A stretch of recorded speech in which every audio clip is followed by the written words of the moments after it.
Welcome to the Skillick Explains video.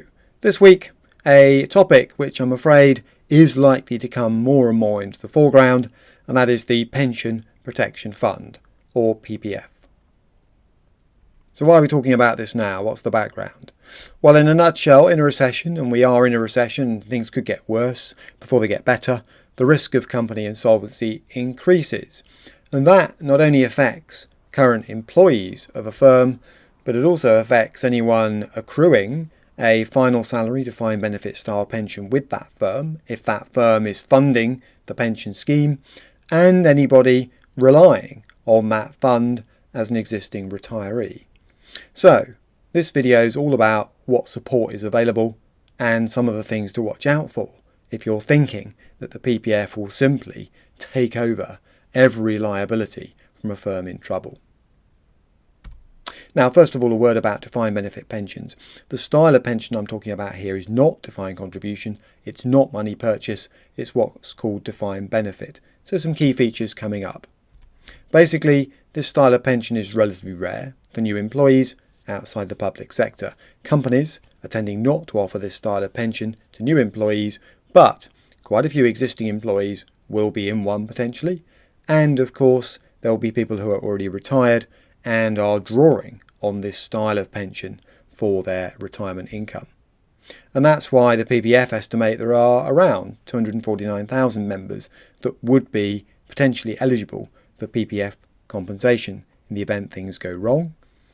And members will expect to receive a pension in some way linked to their salary when they stop work. Now, what are the key variables? Well, number one is the age at which benefits kick in and how and whether they're inflation linked.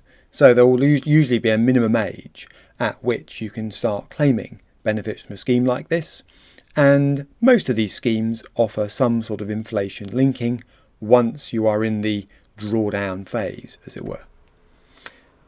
Another factor is your pension linked to your final or average salary? Quite a few firms are moving away from final salary schemes to average career earnings based schemes simply because the amount they have to pay is reduced accordingly. And the accrual rate, whilst an employee is still working, will influence what they can expect to receive once they stop working. So a traditional scheme, you might have accrued 1/60th of your annual salary, for example, work for 40 years, 40/60ths is 2/3 of your final salary. But increasingly, some employers are moving away from that towards an accrual rate of, say, 1/80th. So you can accrue over a 40-year career 40/80ths, or half, of your final or average salary as a defined benefit. Now, what's the PPF deal? So once we've understood what kind of arrangements potentially covered, what is the Pension Protection Fund offering? Well, it was set up by the government, but it is a self-funded organisation. It relies heavily on contributions from sponsoring firms, members, and it has the ability to take over an insolvent scheme in the event that something goes wrong with an employer that was previously funding this type of scheme. Now, insolvency is a big topic, but in a nutshell, it's where the assets of the fund are insufficient to meet a future level of payments to members, and that has to be estimated. That future level of payments will depend on assumptions made about how long those members are going to claim for, any index linking, how those pensions are linked to salary, and so on. So it's got a complex calculation. But basically what the PPF has the right to do, if you like, is step in. But this may not happen straight away, or indeed at all. And if it does, it reserves the right to cap what it calls the compensation it pays to members. Now, first thing it will do is work out whether a scheme is eligible at all for the PPF treatment, as it were. And this can take a bit of time. So, the PPF will take over eligible schemes operated by sponsoring employers, but the assessment required to make a final decision can take 18 to 24 months, and in that period what they look at in some detail is who might be covered by this pension arrangement, and they try and ascertain with a reasonable degree of accuracy the level of the scheme's assets. And what happens next will depend, because in some cases those assets might be enough to buy the equivalent of minimum PPF compensation from an insurance firm. And if that's the case, that may well be the deal that's done. In other words, they try and keep this problem off their own books. Now, if they step in, what does PPF compensation mean? Well, I'm going to summarise a vast amount of detail in just a few points here. This gets complicated in practice, but the key principles I think are important to grasp. First of all, as a rule of thumb, and it is only a rule of thumb, each insolvent situation is slightly different. The terms of each scheme are slightly different, but as a rule of thumb, members at or over normal retirement age, which the PPF assumes is 65, at assessment date may get, stress may, 100% of their entitlement. In other words, the PPF effectively takes over the existing pension arrangement for those members. But anyone else may get 90% of their entitlement or capped compensation, if less, at their normal retirement date, as do those retirees below normal retirement date at the point the problem arises, at the point where the PPF takes over.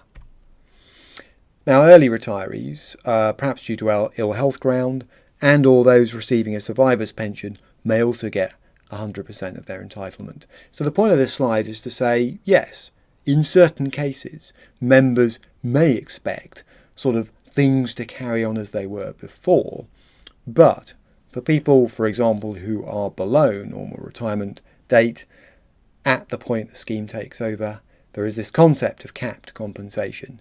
And that may disappoint some people because it may not be as much as perhaps they were hoping to receive.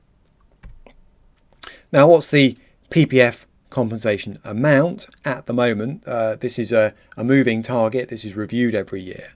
But as things stand, from the 1st of April 2020, a normal retirement age, the 90% capped amount works out at a maximum of £37,315 per annum. And that may be enough for many people, but for some it may come as a bit of a shock, because that may be less than perhaps they were hoping to receive.